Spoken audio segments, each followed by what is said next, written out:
शेती करा, कष्ट करता द्रव्य लाभते, टाकून दोषा शेती करता पुण्य लाभते, टाकून दोषा जाऊ नये. आता शेतीला कोण बघतच नाही.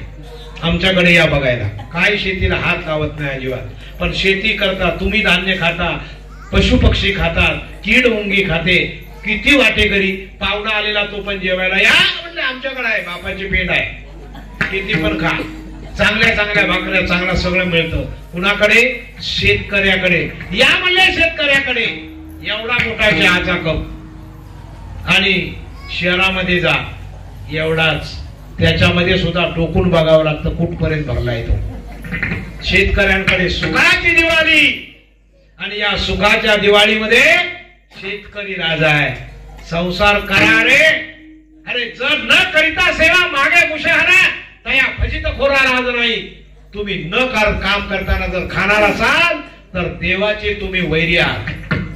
काम तर करावे लागेल. एरवी कोण खायला देईल तुम्हाला? पुण्याची गणना कोण करी? नोकरी केलीच तर त्याला पुढ्या 60 वर्षानंतर आयतं खायला मिळेल ना.